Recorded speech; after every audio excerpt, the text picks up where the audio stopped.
தமிழக முதலமைச்சரும் திமுக தலைவருமான மு.க.ஸ்டாலின் தன்னோட 73வது பிறந்த நாளை கொண்டாடி இருக்காரு. 14 வயதுல முதன்முறையா திமுகவுக்காக தேர்தல் பிரச்சாரம் செய்த ஸ்டாலின் கட்சியில படிப்படியா வளர்ந்து தன்னோட 64 வயதுல திமுக தலைவரானாரு. அவரு கடந்து வந்த பாதை என்ன அப்படிங்கிறத பத்தி இந்த பதிவுல பார்க்கலாம். 1953ஆம் ஆண்டு மார்ச் 1ஆம் தேதி மு. கருணாநிதி தயாளு அம்மாள் தம்பதியினருக்கு 3வது மகனா சென்னையில பிறந்தவர் தான் மு.க.ஸ்டாலின். சோவியத் ஒன்றியத்தோட ஆட்சி தலைவராக இருந்த ஜோசப் ஸ்டாலின் மறைவதற்கு 4 நாட்களுக்கு முன்னாடி பிறந்ததால அவரோட நினைவா ஸ்டாலின் அப்படின்னு பெயர் சூட்டினார் கலைஞர் ஸ்டாலின். ஸ்டாலின் அப்படின்னா உருசிய மொழியில எஃகு மனிதர் அப்படின்னு பொருள். ஸ்டாலின் என்ற பெயர் உறுதியான ஆளுமை மற்றும் கம்யூனிச கொள்கை சார்ந்த ஈர்ப்பை குறிப்பதா கருதப்படுது.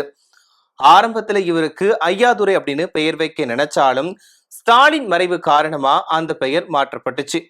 மு.க.ஸ்டாலின் மெட்ராஸ் கிறிஸ்டியன் கல்லூரி மேல்நிலை பள்ளியில தனது பள்ளி படிப்பையும் விவேகானந்தா கல்லூரியில பியூசி படிப்பையும் முடிச்சாரு. அதுக்கப்புறமா 1973ஆம் ஆண்டுல சென்னை மாநில கல்லூரியில வரலாற்று பாடத்துல பட்டம் பெற்றாரு. மு.க.ஸ்டாலின் தன்னோட 14 வயதுல 1967ஆம் ஆண்டு சட்டசபை தேர்தல்ல தன்னோட தாய்மாமா முரசொலி மாறனுக்காக தேர்தல் களத்துல பிரச்சாரம் செஞ்சாரு. 1966ஆம் ஆண்டே இளைஞர் திமுக அப்படின்ற தன்னோட நண்பர்களோட இணைஞ்சு செயல்பட்டு வந்தாரு. 1970கள்ல திமுக வட்ட பிரதிநிதியாகவும் மாமன்ற பிரதிநிதியாகவும் இருந்த மு.க.ஸ்டாலின் இளைஞர்களை ஒருங்கிணைத்து கட்சி கூட்டங்கள்ல பங்கேற்றதோட கட்சி பிரச்சாரத்திலையுமே ஈடுபட்டாரு. 1973ஆம் ஆண்டு திமுகவோட பொதுக்குழு உறுப்பினரா தேர்ந்தெடுக்கப்பட்டாரு மு.க.ஸ்டாலின். 1975ல மு.க.ஸ்டாலின் துர்கா என்ற சாந்தாவுக்கும் பெற்றோர்கள் முன்னிலையில திருமணம் நடந்துச்சு. இவங்களுக்கு உதயநிதி ஸ்டாலின் அப்படின்ற மகனும் செந்தாமரை அப்படின்ற மகளும் இருக்காங்க. 1976ஆம் ஆண்டு அவசர நிலை சட்டத்துக்கு எதிராக போராட்டம் நடத்தியதற்காக சிறைவாசம் அனுபவிச்சாரு மு.க.ஸ்டாலின்.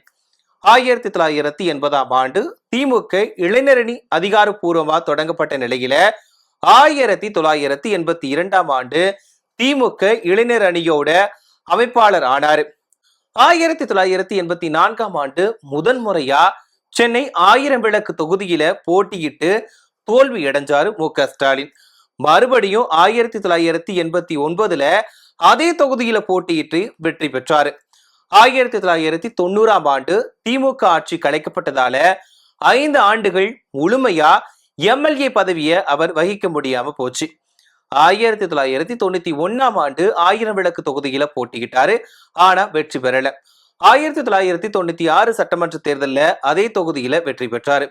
அதே ஆண்டுல சென்னை மாநகராட்சி மேயராகவும் தேர்வானாரு. 1996ஆம் ஆண்டுல இருந்து 2002ஆம் ஆண்டு வரைக்கும் சென்னை மாநகராட்சியோட மேயரா பொறுப்புல இருந்தாரு. மாநகராட்சி மேயரா மு.க.ஸ்டாலின் இருந்த காலகட்டத்துல சென்னையில பல மேம்பாலங்கள் கட்டப்பட்டுச்சு. 2003ல திமுகவோட துணை பொதுச் செயலாளராகவும் 2008ஆம் ஆண்டுல திமுக பொருளாளராகவும் பொறுப்பு வகித்தார் மு.க.ஸ்டாலின். 2006ஆம் ஆண்டுல இருந்து 2011ஆம் ஆண்டு வரைக்கும் தமிழகத்தோட உள்ளாட்சித்துறை அமைச்சரா பொறுப்பு வகித்தாரு. 2009ஆம் ஆண்டு மே மாதம் முதல் 2011ஆம் ஆண்டு வரைக்கும் தமிழ்நாட்டோட துணை முதலமைச்சராகவும் பொறுப்பு வகித்தாரு. 2011ஆம் ஆண்டு ஸ்டாலின் முதன்முறையா கொளத்தூர் தொகுதிக்கு மாறி போட்டியிட்டு வெற்றி பெற்றாரு. 2016ஆம் ஆண்டிலும் கொளத்தூர் தொகுதியில போட்டியிட்டு வெற்றி பெற்றாரு. அதுக்கப்புறமா சட்டமன்ற எதிர்கட்சி தலைவர் ஆனாரு. கருணாநிதி உடல்நலிவுற்று ஓய்வெடுத்து வந்த நிலையில 2017ஆம் ஆண்டு திமுகவோட செயல் தலைவர் ஆனாரு மு.க.ஸ்டாலின். கருணாநிதியோட மரணத்துக்கு அப்புறமா 2018ஆம் ஆண்டு அதுல இருந்து திராவிட முன்னேற்ற கழகத்தோட தலைவராக இருக்காரு.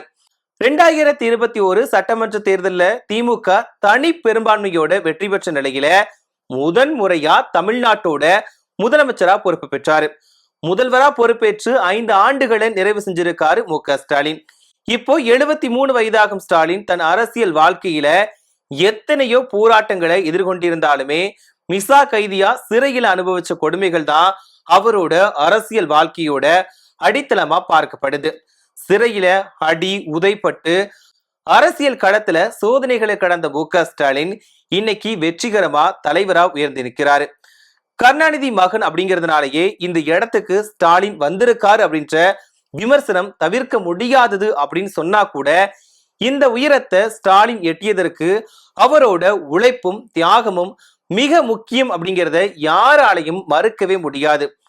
கலைஞர் கருணாநிதி சொன்னது போல உழைப்பு உழைப்பு உழைப்பு என்றாலே ஸ்டாலின் தான் என்பது திமுக தொண்டர்கள் அத்தனை பேருமே ஒப்புக்கொள்ளக்கூடிய உண்மை.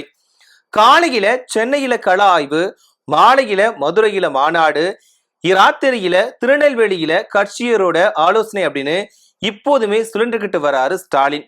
தன்னோட 74 வயதிலேயுமே இப்போ அயராது உழைச்சிட்டு வராரு முத்துவேல் கருணாநிதி ஸ்டாலின்.